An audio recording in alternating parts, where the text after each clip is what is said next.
You are listening to the Foreign Policy Focus podcast. We cannot wait for the final proof. The smoking gun could come in the form of a mushroom cloud. Haven't you driven enough people from their homes already? Bulldoze their villages, seize their property under laws they had no part in making. Now working in Libya with friends and allies, we've demonstrated what collective action can achieve in the 21st century. Now the host of the show, Kyle Ansel.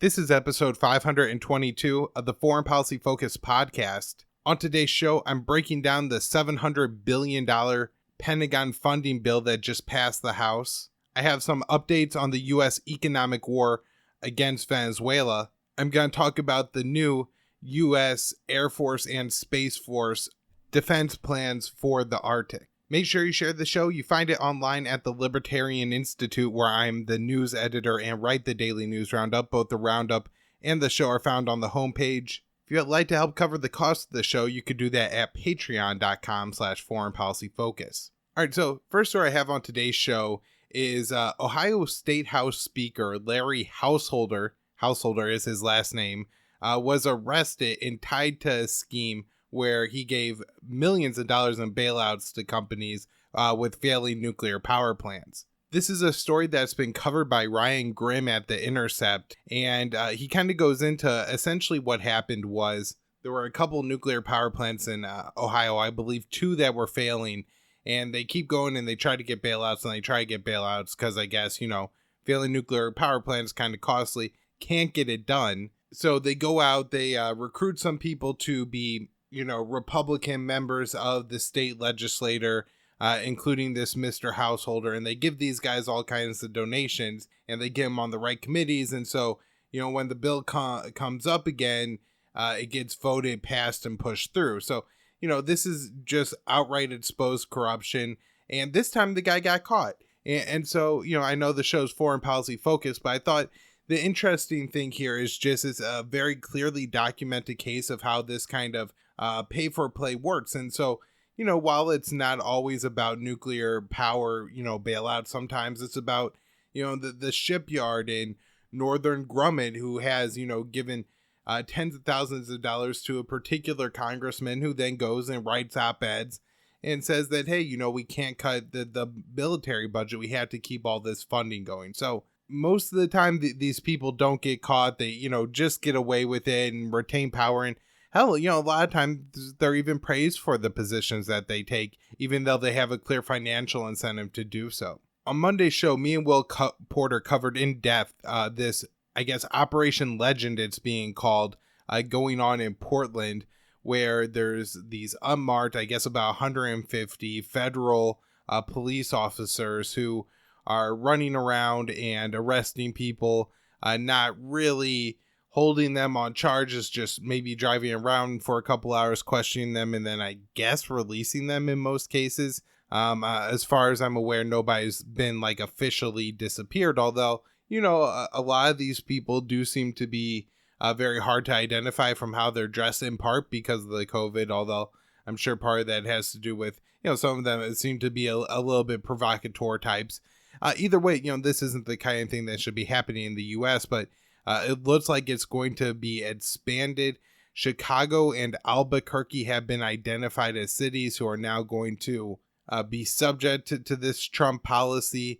And the Chicago mayor has, Lori Lightfoot, has made quite a name for herself, I guess, standing up to this. Now, I think this is unfortunate because it's such an easy position to take correctly that, this woman who I think otherwise her policies are pretty terrible is going to get a lot of praise. And, in fact, almost takes the opposite thing, which is the government shouldn't defend people's property, even though they've guaranteed to do so. And, is going to order her police to do nothing rather than, at the very least, maybe stand out in front of some shops and prevent people from looting and just thieving. The protests are the people who seem to be rounded up seem to be the more provocateur protesters rather than the people, who are looting businesses, which I think for the average American is the most destructive thing going on here. The Department of Justice is apparently willing to spend about $61 million on all the grants associated with this program. So that's, really unfortunate to see that we're going to waste so much more tax money on this. And an interesting note, and kind of what kicked all this off, the murder of George Floyd by then police officer Derek Chauvin. Well, he's now been charged with several counts of tax fraud, as long with his now, I guess, ex-wife, as she has filed for divorce, if not had that completed yet. So it looks like she's going to be going to jail too. It'll be interesting if, these tax fraud charges in any way linked to George Floyd.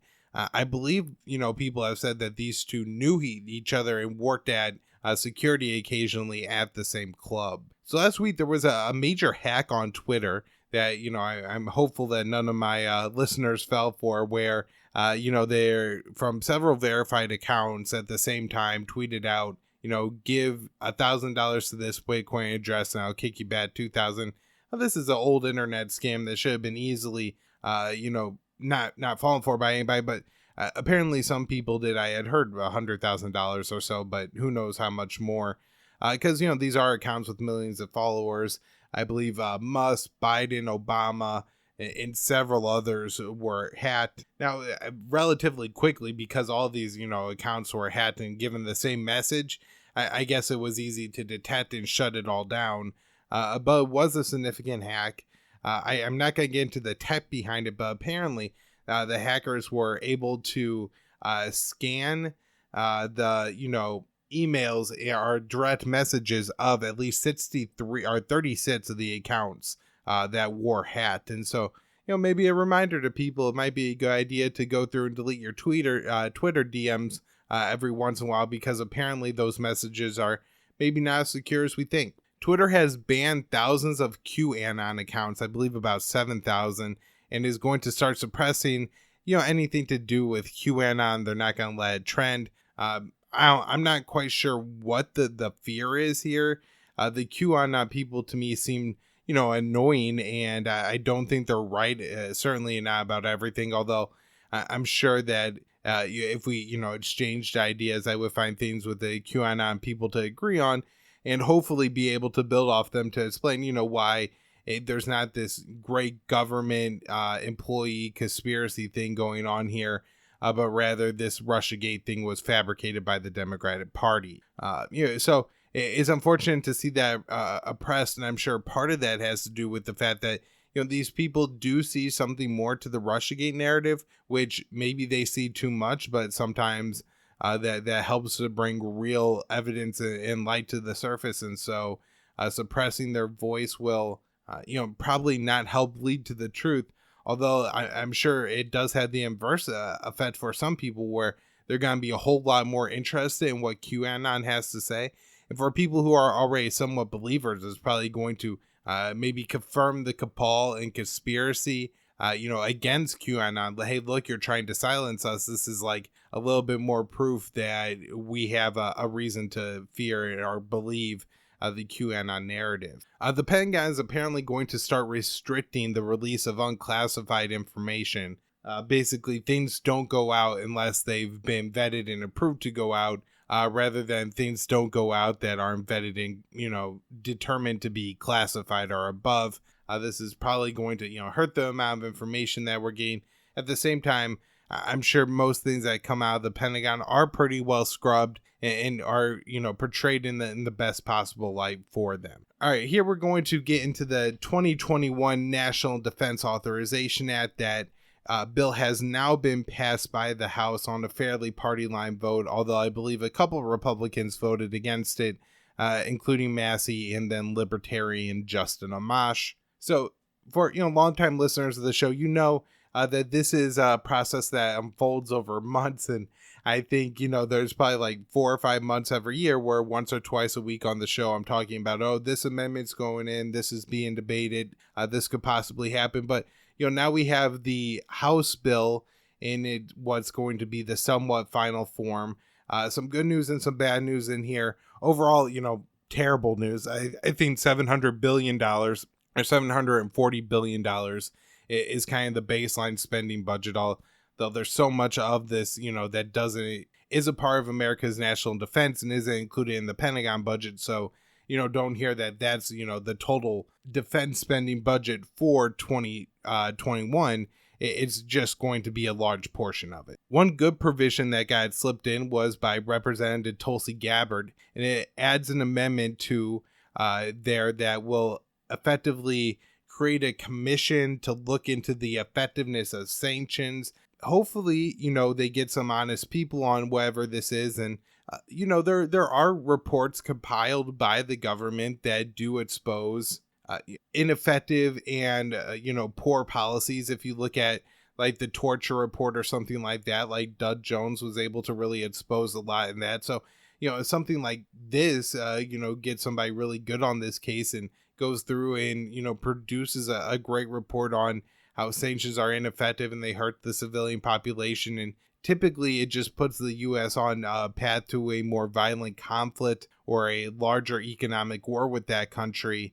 That kind of report being in D.C. Now, we all already know that, but the people in D.C. having that report to hold in their hands and say, well, this is a reason now to vote this way, could be a way to help at least people realize there are more consequences to the sanction war other than it's just like an easy policy move. I mean, as far as it goes, there's pretty much no accountability ever for any member of Congress if you pass a sanctions bill that you shouldn't. But if you don't vote for it, you get called, being soft on whatever dictator. I mean, Tulsi Gabbard doesn't support sanctions on Syria. And, while she has taken other steps there, people like Barry Weiss call her an Assad toady, just for not wanting a war against that country. So I'm sure if we ever do get a final report on this, from the sanctions thing, it'll be years down the road. It may not be as good as we would expect or, expose how destructive sanctions really are. But it's hard to see how they could spin sanctions as widespread as and effective as they have been in a positive light. So I'm hopeful that this will be something, official DC produced way to combat the U.S. economic warfare that's just raging against so many countries. It's really, really ramped up in the Trump era, and I don't see it slowing down even if Joe Biden becomes president. The House defeated an amendment, and this was a floor vote of the House for their bill that would have allowed for the withdrawal of troops from Afghanistan. This is, going to be a big debate, I think, in the finalized NDAA, which is, do we give funding and permission for the Trump administration and possibly even a timetable on withdrawal, or do we put provisions into the bill that prevents withdrawal? Now, obviously, I'm very much in favor of the version of this bill that provides fundings and actually holds Donald Trump to some kind of deadline on these are when U.S. troops have to be out of Afghanistan, because after that you don't have funding for them to be there. It seems like, the general will and majorities of Congress at this point, both in the House and Senate, if you look at the Senate bill, they recently defeated an amendment that would have cut the Pentagon budget by 10%. And so the will of the Congress is for more war, not less war. But at the same time, maybe advocacy, and we still have a month or so for this bill to play out. Things could change. Maybe the Congress lets and doesn't interfere with Trump getting out of Afghanistan. I think the likely result, though, is that the final bill may have some amendments in it that actually prevent Donald Trump from withdrawing all the U.S. troops. The House also struck down that same amendment I was talking about that was in the Senate. The Senate one proposed by Sanders, on the House version by Ro Khanna and others, basically would have cut the Pentagon budget by 10% just for the coming year. In one case, this isn't very significant. I'm sure that, they could slush some money around to, make it work for just a one-off year to have their budget cut by, $74 billion. But at the same time, if you start having real thoughts about like, oh, hey, the Pentagon did just fine without this money, can we take even more? That's an idea. Now, to get into what the process is going to be a little bit more, the Senate is working on their own bill here. And so that means that there's going to be a conference committee at the end. It's not necessarily that the House is now going to take up the Senate's going to take up the House bill and possibly pass amendments to it. They're just passing their straight up vote. Then it'll go to conference committee. For those of you who remember, the talk on last year, the 2020 NDAA, it was, a lot of hard work done during this process to get very good amendments in that bill that were stripped out during conference committee. And so, the concern is while the House bill does include things like, no funding, specifically prohibits the funding of a nuclear test, the Senate bill will likely give $10 million for a nuclear test. And so when it comes out in conference committee, just you watch, it's going to be the more aggressive policy that wins the day. It'll be interesting to see what happens in the end of this, as it could all, I guess, be for naught, as Trump is threatening to veto this bill over two things. One, the House bill includes a requirement to change the name of bases named after Confederate generals. All these people are mass murderers that most bases are named after. And so whether, they were fighting for whatever, pointless cause or not, I really don't know if we should glorify, any of their names on these bases. And to the extent we have them, just name them like Florida base, or something like that. But that's going to, I think, be the issue of the NDAA that gets the most media attention. It will allow for the left to call Trump a racist and for the right to call, the left Marxist. And then everybody kind of gets, their political talking points and victory. Meanwhile, whatever bill comes through will take, $740 billion from taxpayers and redistribute it, to the military and the very wealthy Americans who, contract with the Pentagon to make their equipment and their uniforms and stuff like that. The other thing, though, that was a little bit good news on Trump's veto is he said he would veto over them blocking his effort to end the war in Afghanistan. And that, that would be the kind of veto you want to see. Now, there's going to be tons of stuff, thousands of pages, and so much packed into the, this $740 billion spending bill. You could spend on this, you can't spend on that.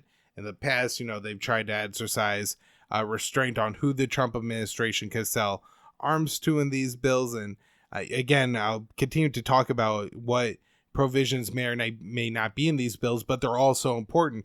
Right now, the big one everybody's talking about is Barack Obama's signing the 2012 NDAA, explicitly saying that, hey, there's this provision that would allow us, call somebody a terrorist anywhere in the world, detain them indefinitely without, saying anything about it. I'm only going to use that for the right reason. Libertarians at the time are, what are you, nuts? This is obviously going to allow any kind of real dictator president to come along and exploit this law to, deploy his thugs anywhere in the country to suppress protests. And, I'm not sure that Trump is the ultimate dictator, but certainly he is acting like one in the way he's deploying these forces to Portland, as discussed, who are doing such horrendous acts. All right, moving on to this new Air Force Space Force Arctic Defense Plan.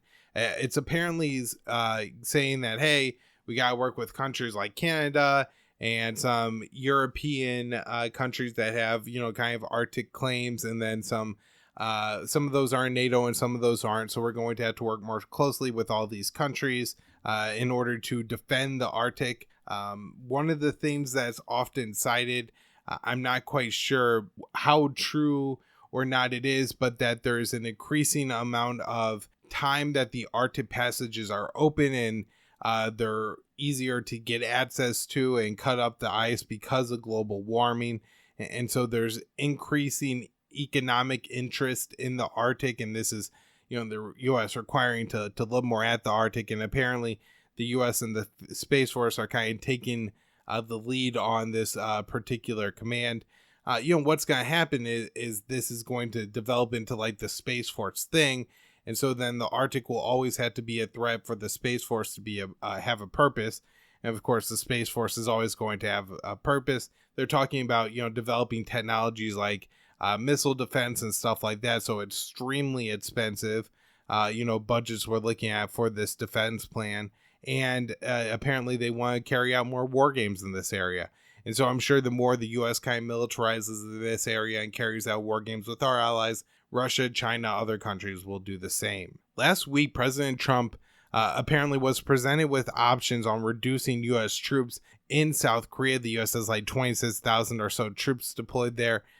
Secretary of Defense expert says now that no orders have been given on reducing U.S. troops, but hopefully we will get that an announcement in the weeks to come, and maybe it could facilitate talks with North Korea. I know that some of the new staff that the President Moon Jae-in has coming in, including the unification minister, is really pushing not to have like U.S. drills right now in the Korean Peninsula because they undermine peace efforts. So there's a real effort going on among the South Koreans there, and if the U.S. withdraws troops, that could help facilitate that. The U.S. announced sanctions against 2 new Venezuelans for being too close to the Maduro regime, and the U.S. announced sanctions on Venezuela's Chief Justice and offered a $5 million reward for his arrest. So this is, kind of more of the crime-style tactic the U.S. is using to go after the Venezuelan Maduro government. The ultimate effect, of course, is just the impoverishment of the general people of Venezuela, and really not significantly those targeted with sanctions are part of the Maduro administration, but rather the average people are the ones most affected and harmed by this. The Afghan government carried out a horrific airstrike that they claim killed 6 members of the Taliban, but killed up to 45 people, making the rest civilians. The U.S., I believe, has actually condemned this airstrike. At the same time, the Taliban are carrying out attacks too. And so while the Trump administration has made some progress towards reducing tensions with the Taliban, and it has called and signed what they call a peace deal, Congress may hinder the U.S. from getting out of that in the end, out of Afghanistan in the end. But Trump does have some control on what's going on here, and it doesn't seem like the U.S. is doing a whole lot to facilitate a situation in Afghanistan where after we leave, there could also be a chance for talk and deals between the Taliban and the Afghan government. Turkey is moving its operation into northern Iraq, further into the country. The operation is not targeting the Iraqi government, but rather members of the Turkish Kurdish militant group, the PKK, or Turkey says, allied Syrian Kurds, YPG, are also living in northern Iraq, and that's who they're trying to take out. The PKK do wage an insurgency, terrorist type warfare against the Turkish government, who, brutally oppresses the Kurdish civilians.